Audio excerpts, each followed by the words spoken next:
سنخوض معاركنا معهم محرم الحرام کی پہلی تاریخ کو حضرت عمر فاروق رضی اللہ عنہ کی شہادت ہے۔ انشاءاللہ آئندہ خطبے کے اندر میں حضرات حسنین کریمین کی سیرت کے حوالے سے گفتگو کروں گا۔ اس خطبہ کے اندر دو چیزیں، ایک تو حضرت عمر بن خطاب رضی اللہ تعالی عنہ کے حوالے سے کچھ گفتگو عرض کرنی ہے، دوسرا محرم الحرام کے جو ہے نا اس عشرے کے متعلق کچھ عرض کرنا ہے۔ تو حضرت عمر بن خطاب رضی اللہ تعالی عنہ مراد نبی ہیں۔ آپ صلی اللہ علیہ وسلم نے اللہ سے دعا کر کے مانگا ہے۔ مکہ مکرمہ کے اندر صحابہ اکرام اور آپ صلی اللہ علیہ وسلم کھل کر عبادت نہیں کر سکتے، کافر تکلیفیں دیتے تھے۔ تو آپ صلی اللہ علیہ وسلم نے اللہ سے دعا کی کہ اے اللہ، اللہم اعز الاسلام بعمر ابن الخطاب او بعمر ابن الہشام، اے اللہ اسلام کو قوت اور غلبہ عطا فرما عمر بن خطاب کو ہدایت دے کر، یا عمر بن ہشام ابو جہل کو ہدایت دے کر۔ آپ صلی اللہ علیہ وسلم نے دعا مانگی، ادھر اللہ کے فیصلے بھی بڑے عجیب۔ کافروں نے جب دیکھا کہ دن بدن مسلمان بڑھ رہے ہیں، ہم جتنی بھی تکلیفیں ان کو پہنچاتے ہیں، ہر قربانی دینے کے لیے مسلمان تیار ہیں، لیکن مسلمان پیچھے نہیں ہٹتے اپنے دین سے، کیونکہ دین اسلام کی لذت ہی ایسی ہے۔ جس کو دین اسلام کی لذت حاصل ہو گئی وہ اپنی جان تو دے سکتا ہے لیکن اسلام نہیں چھوڑ سکتا۔ تو میٹنگ کی، کیا کیا جائے، اسلام کو کیسے روکا جائے؟ تو مختلف رائے آئی۔ ایک رائے یہ آئی کہ آپ صلی اللہ علیہ وسلم کو ہی قتل کر دیا جائے، معاذ اللہ۔ نہ آپ صلی اللہ علیہ وسلم ہوں گے، نہ دین اسلام کی دعوت ہوگی۔ یریدون ان یطفئوا نور اللہ بافواہہم، اللہ تعالیٰ فرماتے ہیں کافر یہ چاہتے ہیں کہ اللہ کے نور کو اپنے منہ کے پھونکوں کے ذریعے بجھا دیں، لیکن اللہ کا نور کسی کے پھونک مارنے سے بجھتا نہیں ہے۔ واللہ متم نورہ، اور اللہ تعالیٰ چاہتے ہیں اپنے نور کو پورا کرنا۔ اللہ تعالیٰ اپنے نور کو پورا کر کے رہیں گے۔ ولو کرہ الکافرون، ساری دنیا کے کافر مل کر اس بات کو پسند نہ کریں کہ دین غالب ہو، پھر بھی اللہ دین کو غالب کر کے رہیں گے۔ مشورہ ہوا آپ صلی اللہ علیہ وسلم کا سر کون قلم کرے گا؟ کسی میں اتنا جرت نہیں تھی کہ اٹھ کے کھڑا ہو کہ جی میں کر کے آؤں گا۔ حضرت عمر بن خطاب رضی اللہ عنہ ابھی تک مسلمان نہیں ہوئے تھے، کہا میں جاتا ہوں، یہ کام میں کر کے آؤں گا۔ بڑا لمبا واقعہ ہے۔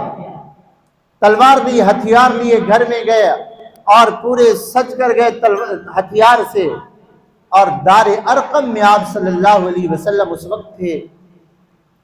تو صحابہ اکرام نے دیکھا حضرت عمر آ رہے ہیں، ننگی تلوار ہے، عمر آ رہا ہے۔ تو صحابہ اکرام ڈر گئے۔ تھوڑے صحابہ اکرام تھے۔ حضرت عمر 40ویں نمبر پہ مسلمان ہوئے ہیں۔ 40ویں نمبر پہ آپ یوں اندازہ کریں، مسلمانوں کی تعداد اس وقت 38 اور 29 تھی۔ 40ویں نمبر پہ حضرت عمر بن خطاب رضی اللہ عنہ مسلمان ہوئے۔ تو صحابہ اکرام ڈر گئے۔ حضرت حمزہ آپ صلی اللہ علیہ وسلم کے چچا تھے، وہ بھی بڑے بہادر تھے۔ تو انہوں نے کہا کہ بھائی کیوں خوف زدہ ہو رہے ہو؟ کیا اکیلے عمر نے ماں کا دودھ پیا ہے، کسی اور نے نہیں پیا؟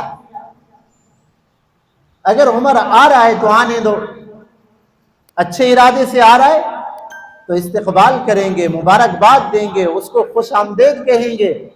اگر برے ارادے سے آ رہا ہے تو پھر تلوار بھی عمر کی ہوگی، گردن بھی عمر کی کٹے گی۔ پھر حضرت حمزہ آپ صلی اللہ علیہ وسلم کے چچا تھے۔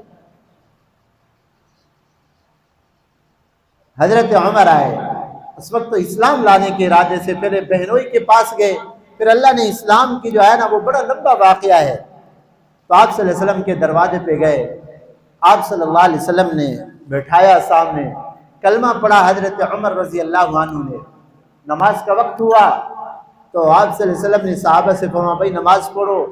تو کسی نے کہا حضرت عمر نے پوچھا محبوب نماز کدھر پڑھیں گے؟ فرمایا دار ارقم.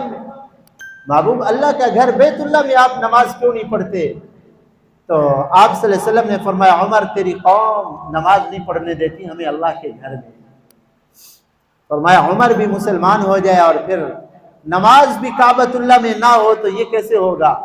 محبوب آپ چلیں صحابہ کو حکم دیں، آگے آگے میں چلوں گا اور پیچھے حضرت حمزہ ہوں گے، درمیان میں صحابہ ہوں گے. کعبۃ اللہ میں جا کے آزادی سے نماز پڑھتے. کعبۃ اللہ میں جا کے جب گئے تو نعرہ تکبیر بلند کیا اللہ اکبر. کافروں نے کہا یا تو عمر مر گیا یا عمر مسلمان ہو گیا.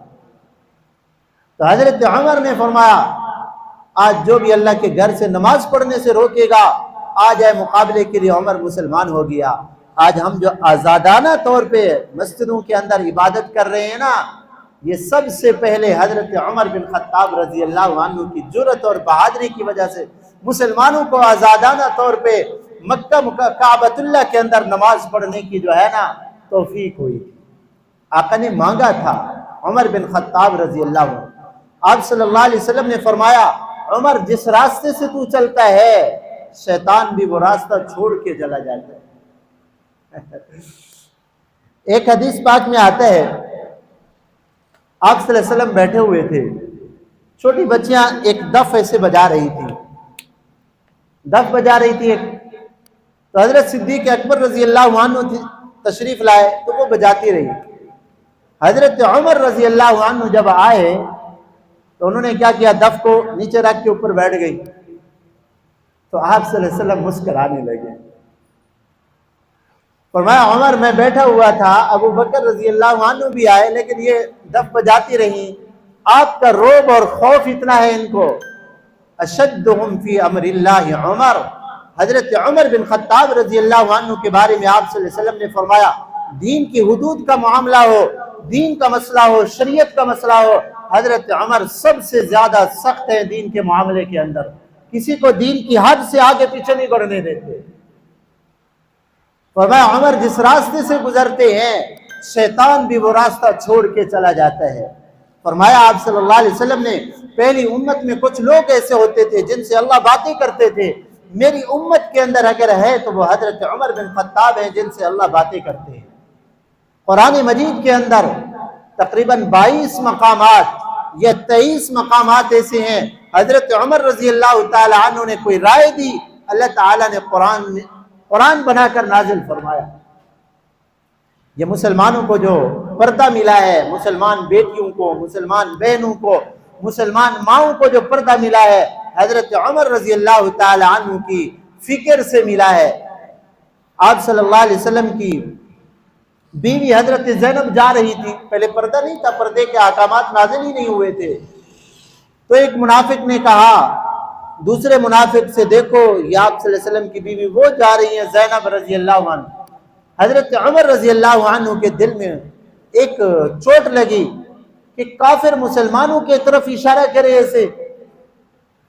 آ کے عرض کیا یا رسول اللہ صلی اللہ علیہ وسلم آپ مسلمان عورتوں کو حکم دے جب باہر جایا کریں تو ایسے نہ جائیں کہ کفار کی نظر پڑے ان پہ، بلکہ پردے کا حکم دے دیں. آپ صلی اللہ علیہ وسلم نے فرمایا عمر ابھی تک تو اللہ کا حکم نہیں آیا، میں اپنی طرف سے کیسے حکم دے سکتا ہوں؟ تو حضرت عمر رضی اللہ تعالی عنہ فکر مند تھے. اللہ تعالیٰ نے سورہ احزاب کی آیات یا ایھا النبی قل لازواجک وبناتک ونساء المؤمنین یدنین علیہن من جلابیبہن، میرے مدنی کریم صلی اللہ علیہ وسلم آپ اپنی گھر والیوں کو، اپنی بیٹیوں کو، مسلمان عورتوں کو حکم دے دیں جب باہر جایا کریں تو پردہ کر کے جایا کریں. رائے حضرت عمر نے دی اور قرآن اللہ نے نازل فرما دیا. حضرت عمر رضی اللہ تعالی عنہ کے یعنی قرآن جو رائے دیا قرآن کی تقریباً 22 آیات یا 27 آیات ہیں اللہ تعالیٰ نے نازل فرمائی.